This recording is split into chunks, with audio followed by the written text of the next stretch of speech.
Troubleshoot circuit on a breadboard. Over time, breadboards tend to wear out and oxidize, which means that components may not make good connect or good contact. So the first thing that you can do is check the connections of the components in your project.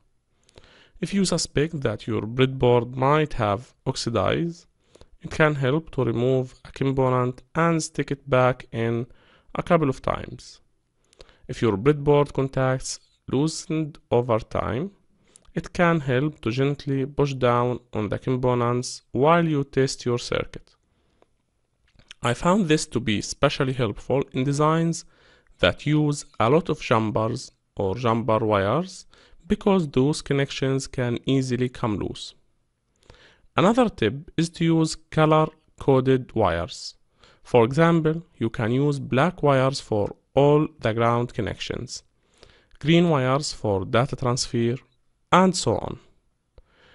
Incorporating color codes helps to keep track of what is already connected, and it also makes it easier to notice if something looks out of place. What I usually do is use color coding, which is the first step: black for ground, red for positive power supply, and yellow for signals. This will help you easily recognize any missing wire, and if you don't have power in your circuit, you will know that you have to check the black and red wires because they are responsible for wire or for power transferring. And you need also to make sure that your breadboard is usable. Sometimes when you use a breadboard so many times, it becomes unusable. You won't have any connection between the pins because you used it so many times that these pins are now, let's say, they are dead. So you have to replace it with another breadboard. Make sure that you are choosing a good breadboard type because there is a lot on the market and not all of them are very good. So don't go for the cheap ones. And if you have problem purchasing one, you can send me a message or ask us in the Q&A board. We can recommend a breadboard for you. Thanks for watching this lesson. This is the first step in your troubleshooting. If you are just making a circuit on a breadboard, make sure that your breadboard is usable, use color coding wires, and make sure that your pins are not loosey so they did connect. Debug your code. So you checked all of your breadboard connections and still can't get the project to work. The next step is debugging or checking your code. You can often use a debugger to make sure that your program behaves as expected, but unfortunately it's not always that simple. The Arduino IDE, for example, doesn't come with a debugger. Luckily, you can still check whether your code behaves as expected or not by adding a debug output to your code. In the next lesson, I will show you a practical example of a code where we place a debug code inside our Arduino code. For now, what you need to know is that many modern IDEs include a built-in debugger to help out as you write your code. There are also options like Visual Micro for Visual Studio that offer users the ability to write, edit, and debug specifically with Arduino. A lot of other softwares like Micro-C and other code writing softwares provide their own debuggers. So make sure that you check the software company website and read their tutorials about how to use the code debugger. It's very important to debug your code to make sure that your code is free of logic and syntax errors. As I mentioned earlier, we are going to explain a simple Arduino code in the next lesson where we place some debugging code inside our original code to make sure that it's functioning correctly. Check the specifications. Now, electronic components are usually meant to be used in a specific way. If you attempt to use them incorrectly, your design could first not work, or behave unexpectedly, or get damaged and become unusable.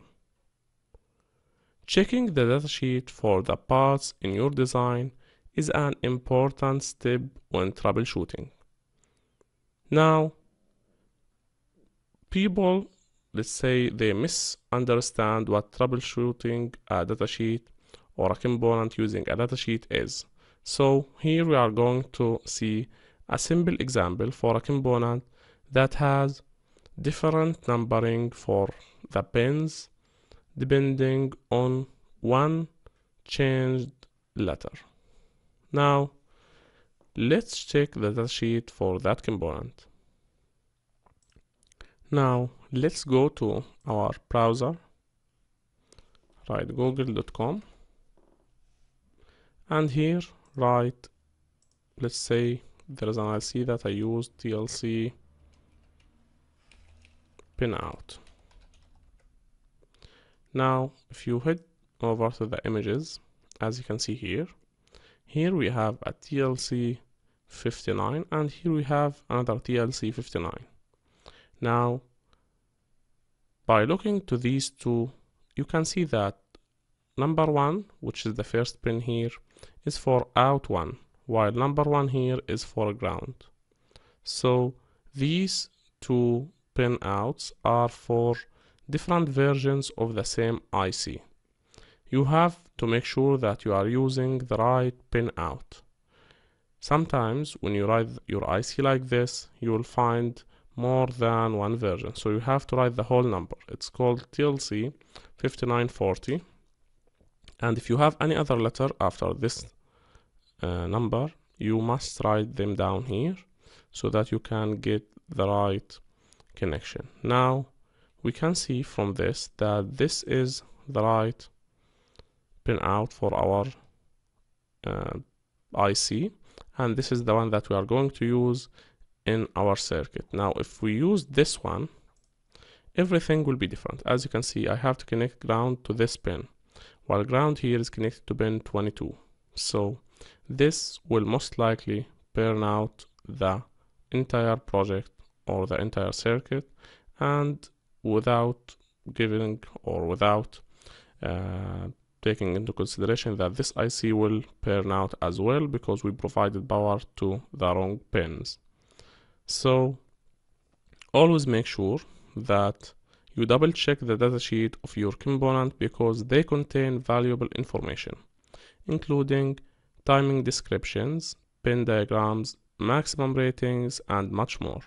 So write the whole number, write pin out, or you can simply write .pdf, and you will get the first result as a PDF for your IC, and you can then check it out and make sure that you have the right IC. These are the main features in the PDF, and from here you can see the table of contents, and you can go to the power dissipation calculations, or you can simply drag and come here. As you can see, now it's telling you that there is two packages. The first one is anti package with 28 pin, and this is the pin out. Now if you have the PWP package, this is the pin out for it. So make sure that you use the right pin out for your package, and you are choosing the datasheet for your IC correctly, because these full tools for troubleshooting. As a maker, you should invest in a good multimeter because it's a versatile device that help you or will help you with your projects. If you use a breadboard, you can utilize the continuity function of the meter to make sure that two pins are connected as intended. This can also be used to search for short circuits. Furthermore, the voltmeter functionality can help you check the state of signals that change slowly. The ammeter can be used to monitor the current flowing through a component to make sure that you don't exceed its maximum rating. Consider investing in troubleshooting tools like a voltmeter. As your project gets more sophisticated, you should think about getting an oscilloscope, especially if you have a project with rapidly changing signals. The oscilloscope represents the voltage of a signal over time so that you can track whether it's what you expect or not. If you don't have either of these tools, you can also utilize a LED with a built-in resistor to check whether a signal is high or low. However, that is a very crude method, and it's only suitable for very simple tests. So, in this image, you can see that we have some tools that I recommend having: a digital multimeter, a cutter, a wire cutter, iron head for soldering, a meter, and some screwdrivers, plus a note so that you can check your checklist that we will discuss in a separated lesson. Again, voltmeter is enough, but if you have a rapidly changing signal, you have to buy an oscilloscope, since it gives you further details about how your signal behave over time, and it's a very useful testing tool. Other than that, you can check our checklist for the tools that you should have in your library so that you can investigate your projects and to get your project up and running in no time using the right tools. Troubleshooting checklist, the hardware part. Now, here we have a list of questions that you can use to troubleshoot your project. Now, the first thing is it powered on? Do you have the right power connection? Do you have the right voltage and current supply to your circuit? Is the power connections are connected correctly and in the right order, positive and negative? If all of these checks out, you can move to the next one, which is the voltage correct? Sometimes we have an IC that works with 3 volts and we are connecting 5 volts. We have to step down the voltage so that this IC can work properly. Make sure that each item has its proper voltage level. Then ask yourself, is the current limit of your power supply exceeded? Sometimes we have a lot of components connected that are power hungry, and we are using a simple charger that provides 500 milliamp. Our project usually will require 1 or 2 amps, and we are only using 500 milliamp. Make sure that you have the right power supply with a current limit that is higher than all of your components' power consumption, or current consumption in that case. Move on and ask yourself, are all the components correctly connected? Make sure that you double check the datasheet if you have an IC or a component that has a lot of pins and you are not sure about whether these are the right connections for these pins or not. We already explained this in the check the specifications lesson. Make sure to check it again to make sure that the datasheet that you have is for the component that you are using. Ask yourself, are any components broken or faulty? Sometimes, in a lot of circuits that I do connect, there is a crystal oscillator or a capacitor that is not functioning. Sometimes you buy it like that, it's not functioning, and sometimes you are the one who's breaking it by connecting this component the wrong way or forcing it in so that it won't function anymore, or some of the internal connection are lost. So make sure that if you suspect a component, change it with another one, and keep doing that for other components that you are not sure if they are functioning correctly or not. Then, after doing all of this, make sure that no loose connections are there. Double check each wire, each pin, and make sure that they are all connected together. Sometimes it will help to use a multimeter continuous test to make sure that there is no short circuit and all components are connected correctly.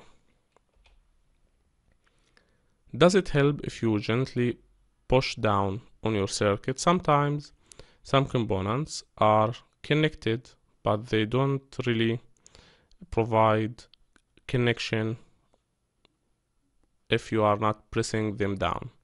So try pressing some ICs, some components down, and see if your circuit will function. Are your ICs connected correctly, and did you check the datasheet? Now, this is like, are your components correctly connected?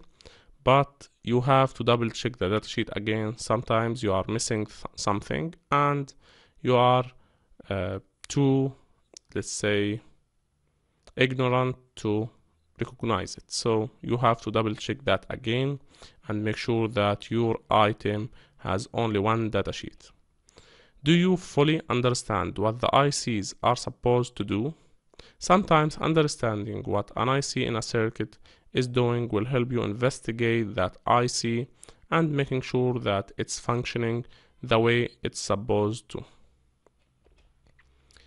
Is your design correct? Now, sometimes what works in simulation doesn't work in real life. So make sure that your design is correct and that your components ratings is correct and you are connecting them the right way. Sometimes it helps a lot to reconsider your design or getting another design that someone else did try and try to connect it instead of your design. Again, what works in simulation doesn't necessarily have to work in real life. Now, if you have done all of these steps, I'm very sure that you will get rid of the hardware part of the problem. Now, another step that I usually do is use the digital multimeter to check the inputs and outputs to each component. So if you know that the power source must supply 5 volts, make sure that you turn on your voltmeter and check the voltage measurement for these 5 volts. And the same thing for other ICs and their troubleshooting checklist, the software part. Now, in order to troubleshoot our software, first we need to ask, are there any endless loops where they don't belong? Sometimes we place an endless loop, and when our codes enter the execution phase, it does enter one of these loops and it never gets out of it. So make sure that you don't use a lot of loops unless they are necessary, and don't use endless loops, because an endless loop means that your code will keep repeating what's inside this loop forever and it won't get out of it. Now, the second step is asking yourself, does your code contain unreachable code? Make sure that the code that you are writing is, let's say, following a certain flow. Sometimes when you write a code, you use methods, and these methods are never called. These line of codes are never reached. Make sure that they are reachable and usable by the rest of the code before moving forward. Next step is, did you forget to initialize a variable? Sometimes when compiling your code, you will get an error if a variable is not recognized. but some software assume that this variable is already defined, or they don't provide the proper coding and compiling messages for errors and warnings. So make sure that all of your variables are defined correctly and there is no, let's say, overlapping. You are not using the same variable name in more than one location without a purpose. Then ask yourself, did you forget to call a method? Methods are tricky. Sometimes we define a method, we write a bunch of code inside it, and we forget to call it inside our code. This will cause our code to function unexpectedly, and we need to make sure that the methods that we are writing down are used in our main code. Now, which parts of your program are executed? You need to try debug outputs, and we are having a separate lesson for debugging your code, but you need to make sure that your program is executable, and when you compile it, you don't have errors or warnings that might end up with getting an unfunctional or non-functional project. Now, the last question is your program correct? Sometimes you write a program and you assume that it's correct, but it doesn't work. This is one of the dumbest mistakes that I did make, and a lot of you will make. We try to do our best writing a program or a code, and we assume that this code will work. Now, once we hit compile, we don't see any errors, and we say, yay, our code is working correctly. This is not the case. Not getting errors or warnings doesn't mean that our code is working. It means that our code doesn't have a syntax error. But sometimes there is a lot of logical errors that will cause our program to not functioning properly. So make sure that your program is working before moving forward, and get help from others. Ask them to check your code and get another eye. They might see something that you are missing. What do you need to become a troubleshooter or an electronic device or electronic board maintenance guy? So, first you need to make a decision to start, and this is the course that will help you do that. Then you need to get the tools needed to become a troubleshooter. After that, you need to know the basic electrical and electronic components, and this will be covered in details plus in practice with some practical video for the most common electrical and electronic components. After that, you need to have basic and electrical and electronic circuits analysis skills, and we will also cover this in our course, and we will help you analyze any electronic circuit that you have in hand. Then you need to know the repair and maintenance procedure. Once you know that, then you have all the steps necessary to become a professional troubleshooter. Again, we are going to walk you through all of these steps in order to get you up and running in troubleshooting electronic devices and electronic circuits in no time.